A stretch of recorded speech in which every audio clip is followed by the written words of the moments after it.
Life is sweet. Let it sweep you off your feet.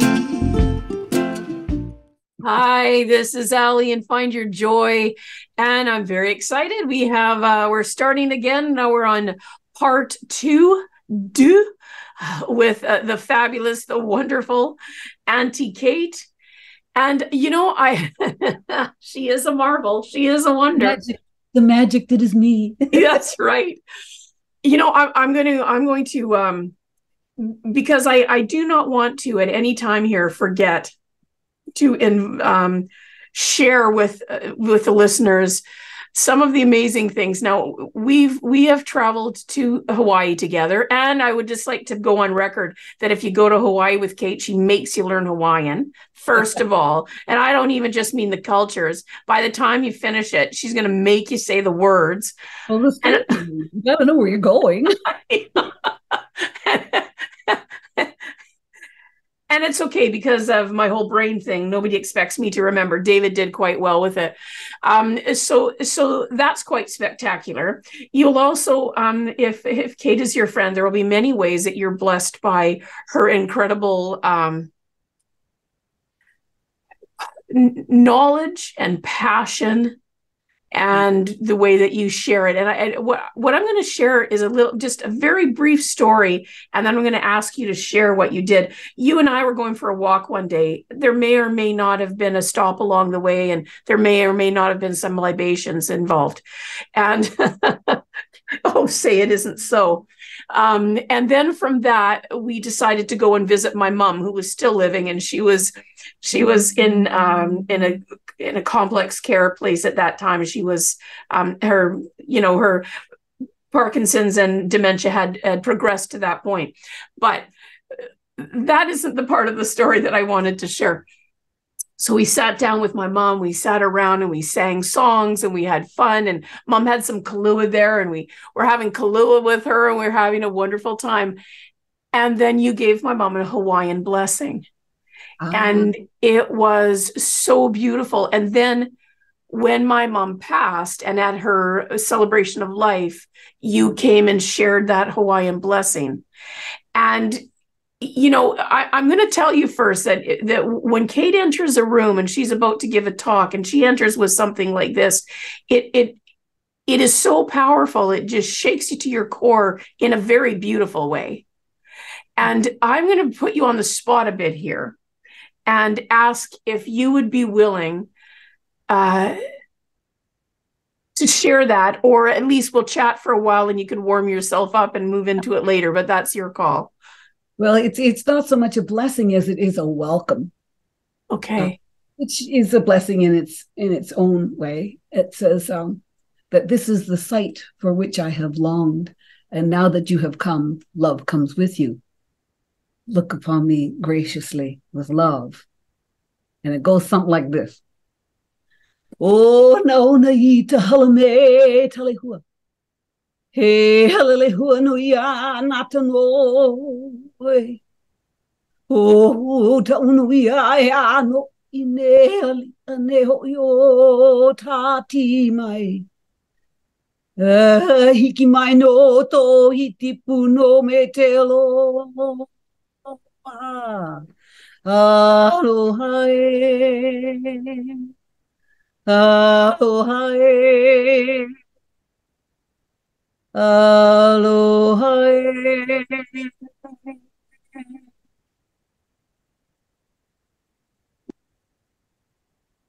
Thank you.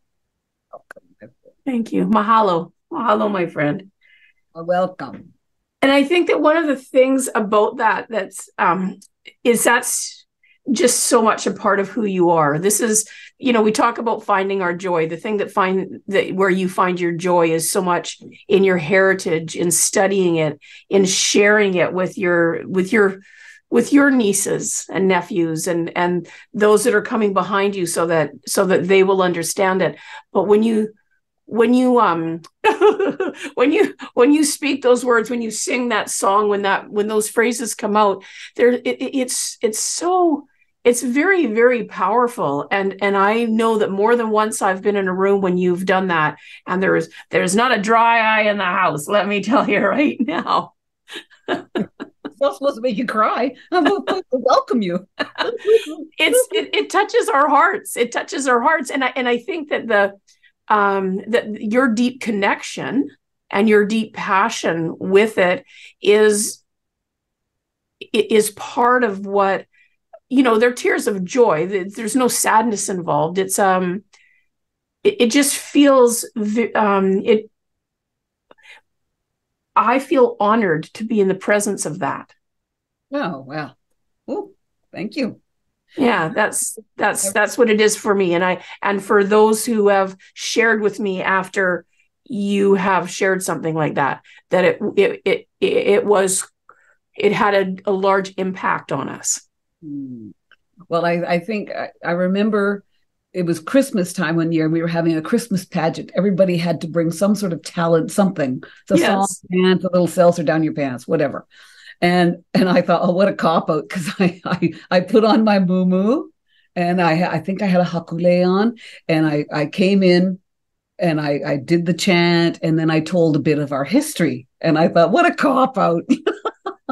Everybody else was doing songs and dance, and I just got up there and talked, but I think I grabbed the crowd. You grabbed the crowd, and they still talk about it. I think that was our first pageant, and that was, over a decade ago for sure. And people still talk about that. Oh, wow. Grown men talk about it with tears in their eyes. It was like that. It was, you had us. You had us then. There was no turning back for any of us. That was very much how it was. But I think what cinched it was the muumuu. Yes. Oh yeah, it had to be the muumuu. Yeah, it was my turn. I disappeared. Okay, just a minute. And I think I had David. Oh, I even danced the hula. Yes, I think so. David queued up a song. Oh yes, I'm sure there's video. Cut to the video, Johnny. No, I'm sure there's video there too. But it's a really powerful thing. It's a really, that just reminded me of something else. I had a really good friend, who she's passed now. She had ALS, a very, awful disease, but she made it to her 50th birthday. And for her 50th birthday party, she wanted to have a luau of sorts. She wanted it to be Hawaiian in theme. And I'm going to back up a little bit here. So after my accident and I couldn't do music and all these things again, you brought me an ukulele and taught me how to play it, because it's a gentle instrument. And you said maybe you could do this. And I did. I became ukulele addicted. I mean, it was just... But for that particular, and this is something here, this is how deep it goes another level, because we wanted to figure out something to do for our friend. And you taught me a song in Hawaiian. I sang it in English with a little bit of Hawaiian in it. I played ukulele, and you taught me the hula for it. And there was like a lot of people there, like 20 people there was like 20 people who were coming to this party for our friend Liz. And I taught them all this. And I still remember, I know the symbols of it. I know if I'm doing the hula, can't let your arms go up above your shoulders. I mean, there's all these things I remember, but that was just that was another way that you gifted your heritage and culture to other people. Now, you had a gig that day with Auntie Kate and the Uncles of Funk, and you couldn't make it, but you taught me how to do it, and I brought it there. And it's still, people, again, that's many years ago now, and people are still like, they talk about it because it was such a beautiful thing to share. Not that I... And don't forget the Spam fried rice. Yes. Oh my gosh. That is so funny, because so if you don't know and you're listening, Spam is okay, that we're going there next, but right now I'll tell this little wee bit of the story, is that Spam's a big deal in Hawaiian culture.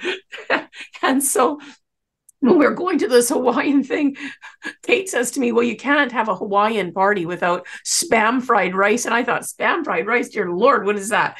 And so Kate taught me what it was. So I made spam fried rice and I cooked it up and then I put it into a very large crock pot, thinking, you know, I would be taking home with me a very large crock pot of spam fried rice. It was like almost licked dry. I basically didn't even have to wash it practically. People just loved it so much. And people still say, oh my God, that's spam fried rice. It's a guilty pleasure. It is. It's just so funny.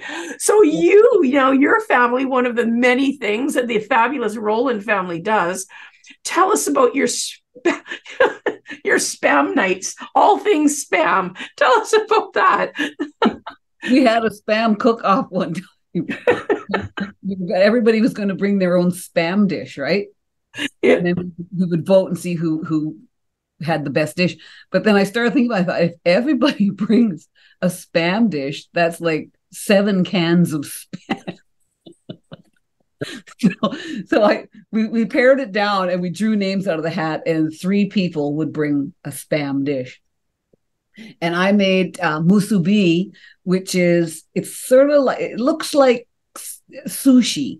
It's got a big lump of rice, and then you pan fry about 1/4 inch thick slabs of spam with soy and brown sugar. So it's got that glaze to it. Okay. The rice, and like, this is all the shape of the can of spam too. Get in there. And then you wrap it with nori paper, which is the dried seaweed. Okay. Yeah.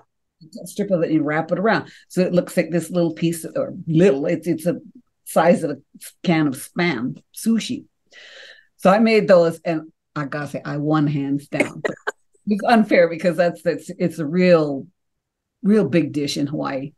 My sister Josie made, she rolled them into balls and panko crumbed them and deep fried them. Oh my goodness. And my sister, her twin sister, Marina, it was innovative. She cut it up into little cubes, pan fried it till it was crispy, and then put the glaze on it, brown sugar, made it sweet, and she put it on over ice cream. Oh, it was delicious. Oh my goodness. Oh yeah, spam. Oh, I love spam. I got a can of it. I always have a can of it in my cupboard. Never go without spam. I just finished the can of last week. It's so funny. I remember as a kid, I mean, nowadays you just don't, other than, I mean, I didn't think I was even going to be able to find it when I went to go that day, but oh no, spam's still around. When I was a kid, spam was in our house. It was around. A lot of people, and it was, yeah, you could stretch it. So what other types of things? Now, you just had a big family reunion in August, where there was much celebration of your Hawaiian culture. Yes, we had the First Nations and Hawaiian all rolled into one. We had a big banner across the deck that said "Powwow Luau." Oh, that's awesome.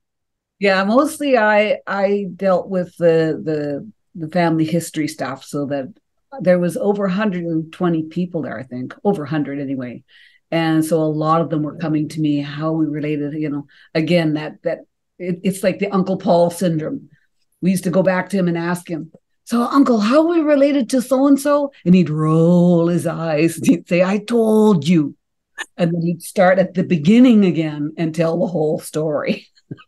But for me, at the family party, we have cousins. Like our family tree is a big mishmash. There's, like, for instance, my grandmother, Matilda, had a child very young that her sister raised. And then she had 2 husbands and had 6 children with one, 9 children with the other. Oh, my. Those 2 husbands were half brothers. So there's that mix now. Now they're brothers and sisters, half brothers and sisters, and they're probably first cousins too. Also. Right. And then she had 2 daughters from these 2 half brothers, so they're half sisters. And they married into another Kanaka family to two half brothers. So it's just this jumble of a tree. So I have come to know all of that, like Uncle Paul did, and now then they come to me. It's my kuleana to explain to them this is how we are related to that person. Wow. And then I go through the whole story for them. I just met a girl here in this building last week. I was doing laundry. And I walked in and she was there. She'd already had her laundry in. She was just reading a book. And she looked at me. She said, are you Kate Rowland? And I said, yeah. And she says, I think we're related. And I went, oh, okay, how? Her mother was my first cousin, Myra. Myra died when she was fairly young. And her three young children they got into the system. And I lost track of them. And then now here she is. So now she wants to know the history. Isn't how fortuitous that she would be in that building. And now maybe explain a little bit. There's in the First Nation Indigenous side of your family, there wasn't great records kept in the time because the government didn't value. Would that be a fair way to explain that? Yeah. There was many reasons, but that was probably one of the biggest. Like, I'm sure the record keepers are sitting there, what's your name? And if it was a name like Tsewanamuk, I'd say, huh? Right. I'll call you Bill. Right. It was simple things like that. So that the names changed with each enumerator. They took the censuses once every 10 years up until 1911, 1921, something in there before they did it yearly. And so in 10 years, a lot can change. And now there's a different record keeper there.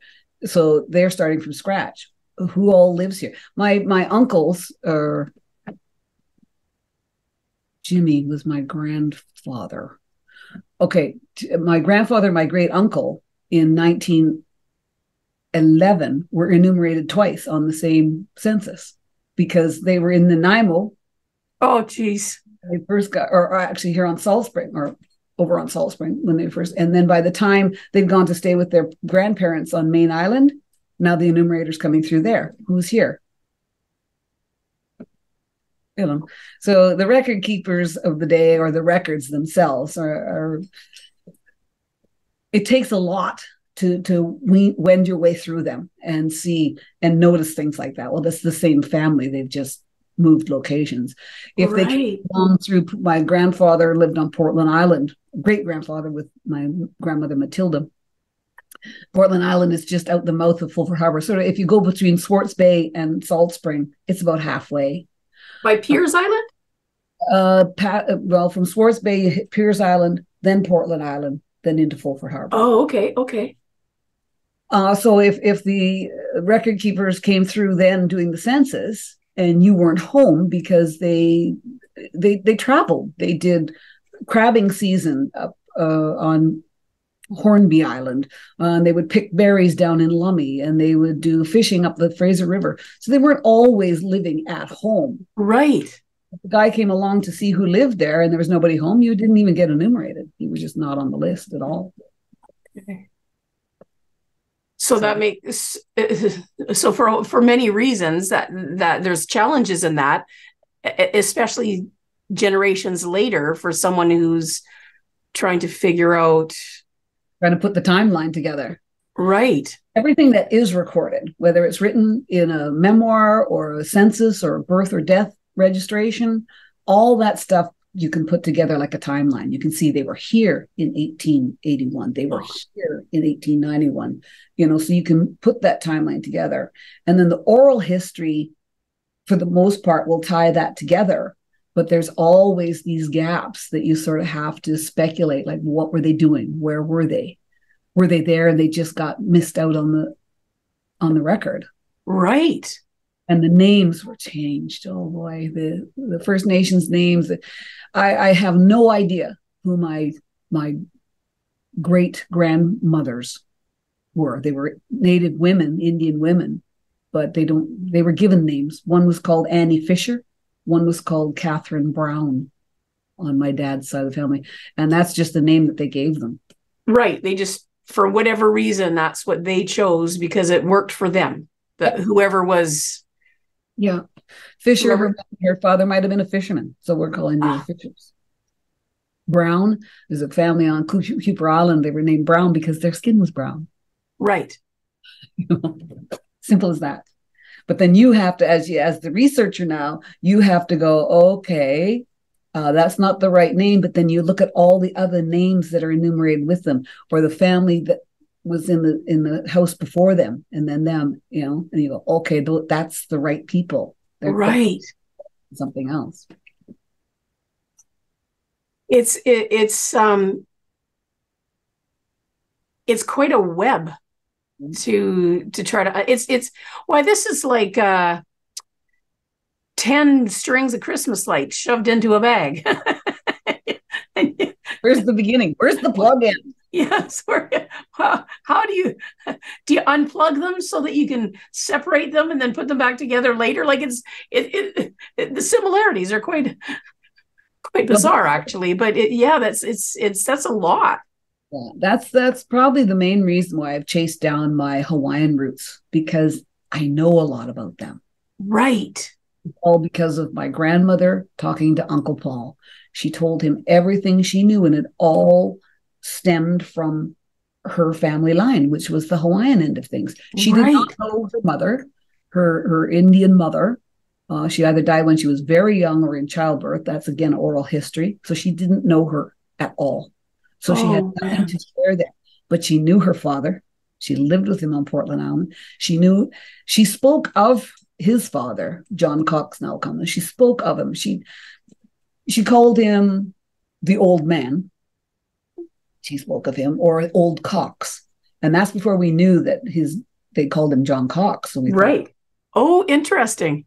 That name, that's not. What does that even mean? Yeah. But it was years later we found out the connection to him being named after one of the shipmates of his, that they called it, John Cox. He's quite a character, John Cox Nalkana. He's there in Fort Vancouver now. There's a lot to Fort Victoria or Fort Astoria, Fort Vancouver, all that area. But he ended up living out his life in Fort Vancouver. Okay. And now, where was I going with that? Were your grandmother, she didn't know? Yes, she called him the old man and old Cox. She never met him. He died in 1850. She wasn't born till 1877. Okay. So it was her father telling of his father. Oh. That's when he related his dad. John Cox now kind of used to tell him about, he was at the killing of Captain Cook as a little boy. He had stories like that, he told. Wow. And so that, again, is like oral history.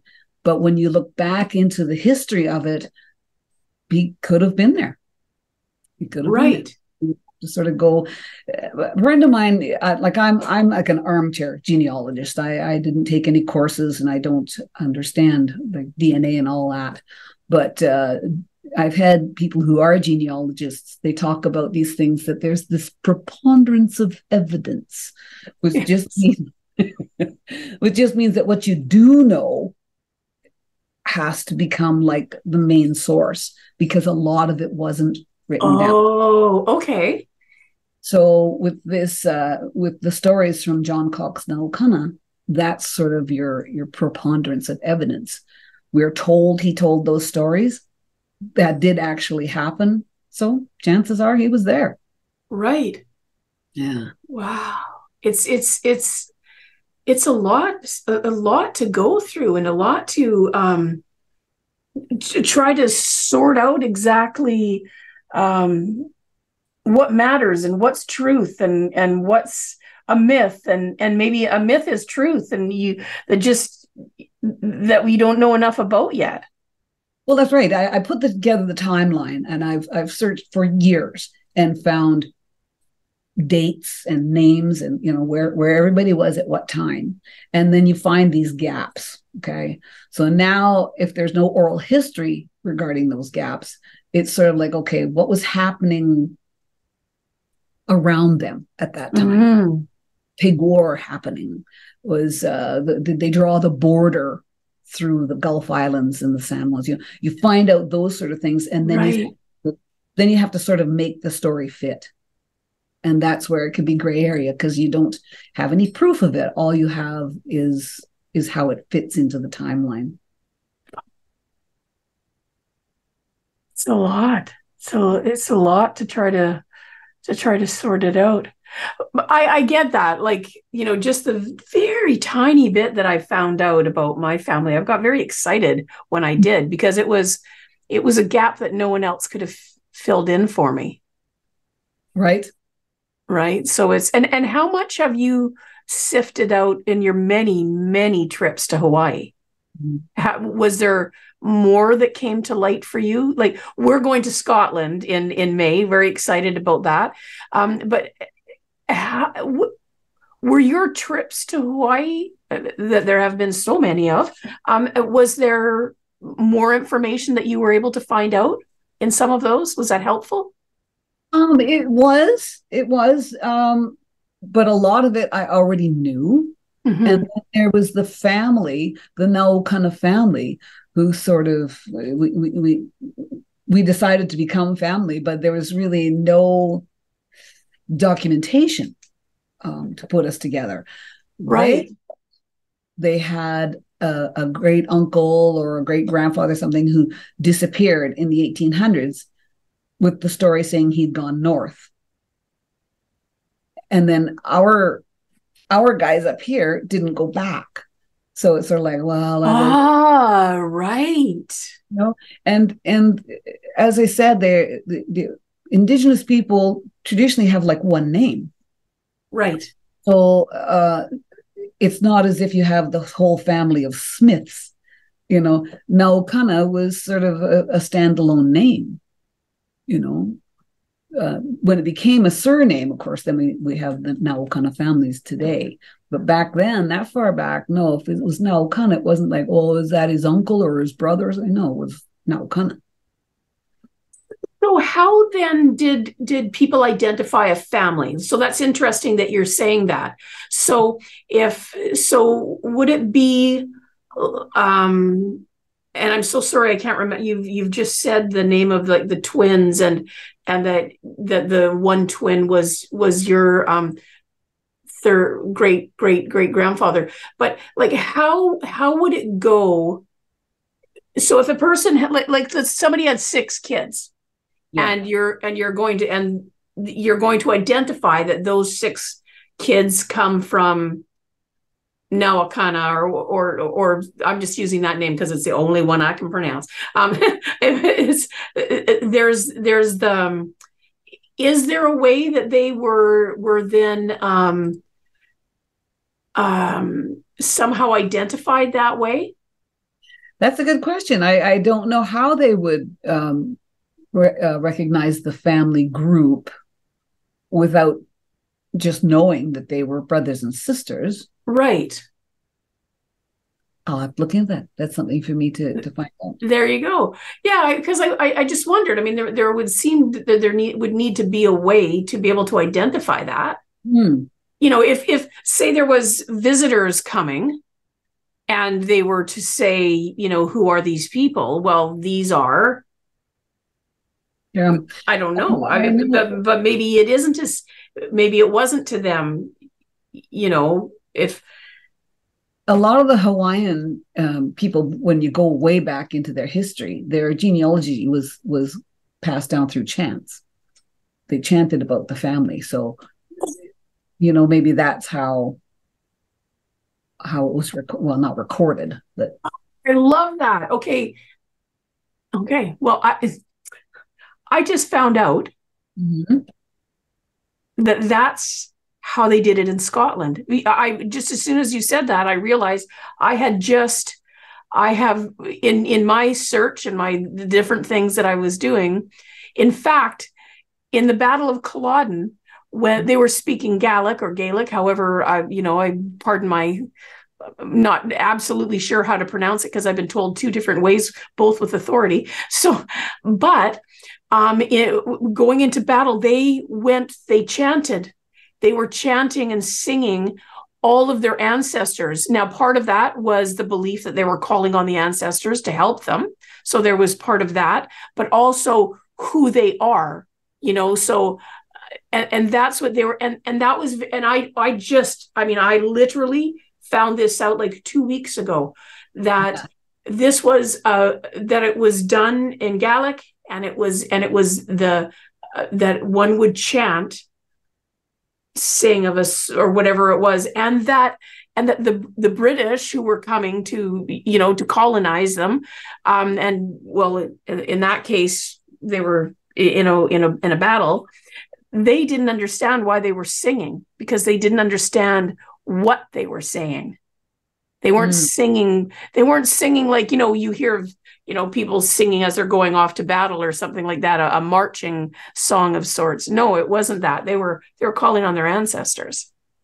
There you go. And again, why it's important and to know who your ancestors were, what they meant to you. You call on their strength. They were there. They've been there and done that. Yes. And that information down to you, and now you take what you can and you pass it along to the next ones. Wow, that's what they did. The Hawaiians held their lineage in chants. If that was a way to, I guess that was the way to, isolate each family. This is the chant about the Naukanas. This is the chant about the Kahananuis. I guess I'll have to find out. Yeah, it's very interesting to me, and it's funny. I in reading this, I see many different beliefs and why some people don't want the people to call on their ancestry. Like that could be considered whatever. It could be opposed to their faith if they're Christian or whatever. Like I've been reading about that. Like some of it was taken away because of those reasons, like when their language taken away and their beliefs taken, making it illegal for them to practice these things, right? But I thought about it, and if when I'm about to go into something, and this just simplifies it and brings it close, tangible for me. If I'm about to do something and I remember my mom, and I remember what my mom taught me about something like that, she's with me in that moment.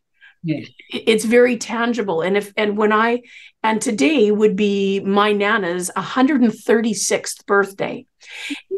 Right. And so I was remembering the stories my Nana told me. So those stories that my Nana told me are with me today. I feel very close to them today. And when coming through, because my Nana was alive for a few pandemics and world wars and, things that were, catastrophic as they were, right? They were, and I remember her telling me this when I was little. I was 11 when she passed, but I remember her telling me about these things she said to me, what you've, because there was only horses, there weren't cars yet. 1887 she was born in. So she was like, there was horses, there wasn't electricity, there was no running water in the house, there was all of the, there was, and then a big deal when there was electricity and they would gather around a radio. And that was going in even late. You know what I mean? That was later, even like that, not as a child, that wasn't her experience. And I remember her telling me these things. And then when TV came and all this, and she said to me, as much as the world has changed, and it's changed dramatically since in her life, she said there will be even more change in your life. Like, but there will and I thought, how could that be? Because we already have TV, Nana. Like I just my little child's mind. We're no going past that.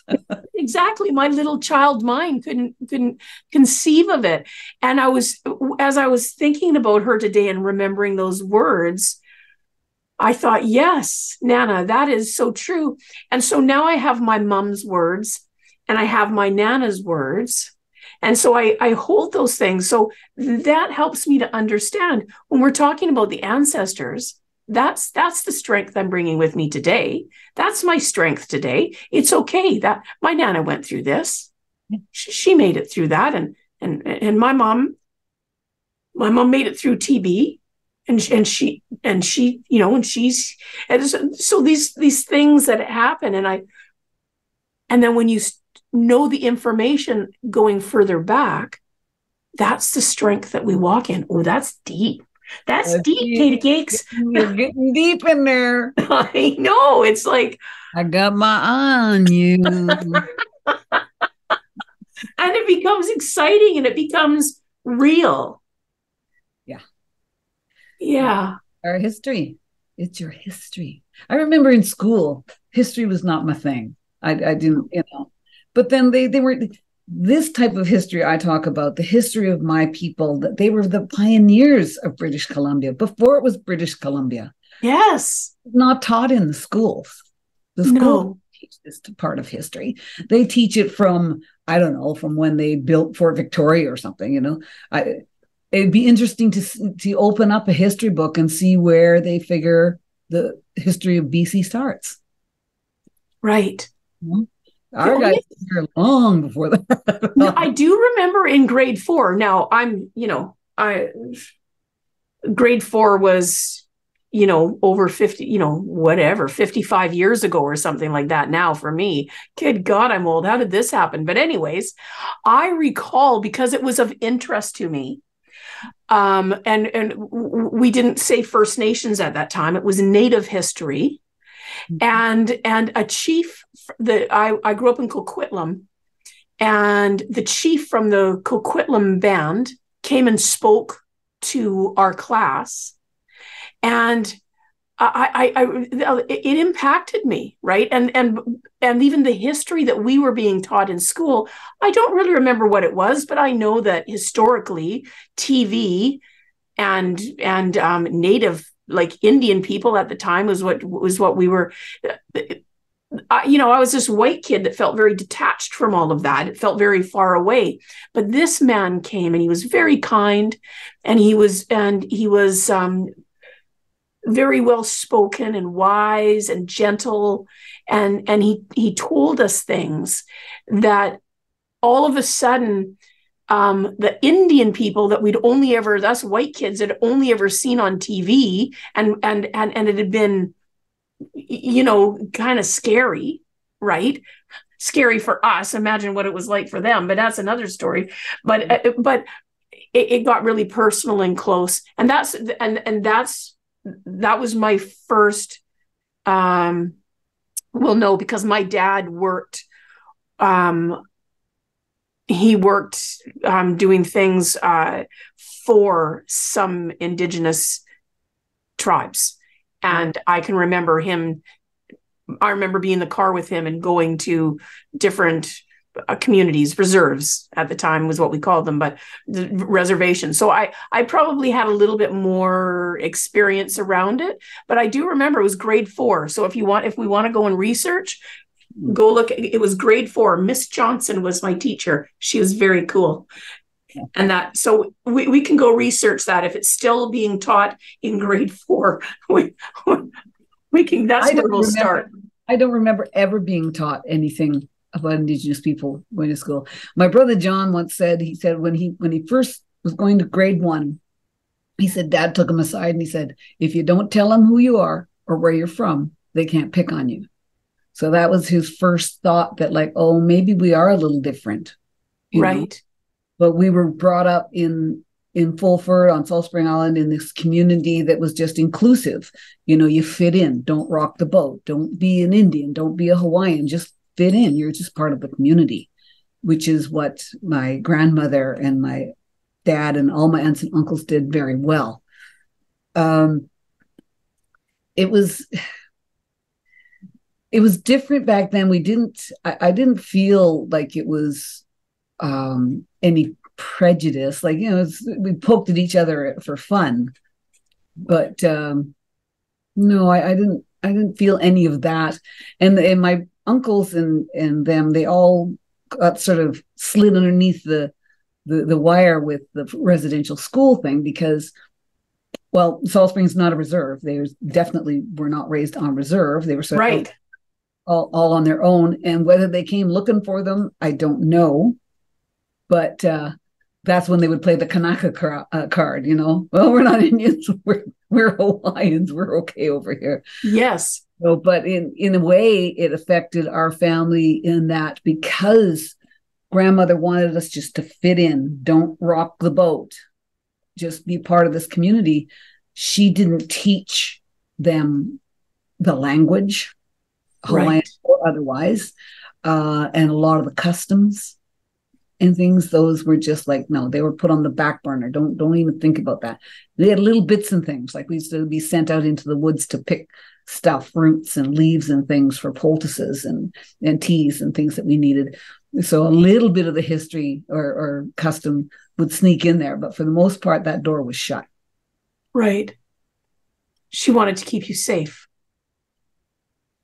Yeah, my dad and his generation. Right. Yeah. And there's probably some wisdom in that. Oh yeah. Well, if the residential school thing was a scary thing. They could Yes. come and just take your kids. Yeah. They had reasons, I'm sure, but they weren't good ones. No, they weren't good ones. I don't know people coming and telling me about the great time they had. I mean, it was some pretty hideous, horrendous things that went on. Pick me, I'll go. Yes. There was schools like St. Anne's. I don't know if it was a residential school, but you had to pay to go there. I don't think they came and recruited you, or maybe they did, but if you agreed to go, I think you had to pay to go. So it wasn't as if they were just scooping up kids and taking them away to try and teach them the right way. Okay. Yeah, it's interesting time. Wow. But the thing that came through with it is that you knew of your indigenous heritage, but weren't really able to partake in it a lot. But you did just in your day-to-day life, though. Yeah. You lived that way. That was how you lived. Oh, yeah. Correct. I'm meaning that as a question, not a statement. And we were, I guess it was fortunate. Like I look a lot like my mom rather than my dad, so you could sort of get away with it. Might be a little browner than the other kids, but I didn't look the typical. Right. Indian. Right. And so it was so now when you're doing research, there's some dead ends for you in terms of trying to research that side of it. So you've stayed very much on the path where you could. Yeah. Yeah. I found a little bits and pieces just in this last 5 years or so. I found a little bit more about my mom's family, her birth family. My mom was also adopted out, or what? She wasn't adopted. I think she was just raised by wolves. She did not have a good childhood, my mom. Oh, I'm sorry. I'm laughing. I'm sorry. I was laughing at the raised by wolves. Poor mom. It took years. She never, ever spoke about her upbringing, ever. And then she had a stroke when she was 76 years old. And after she sort of was coming out of that recovery, she got her speech back a bit and everything. Then all of a sudden, the floodgates opened and she told me all about, oh, yeah, I knew my real mom and dad. All our lives, she told us she didn't know who they were. Had no idea. She wouldn't speak their names. So I've started finding out bits and pieces of her history.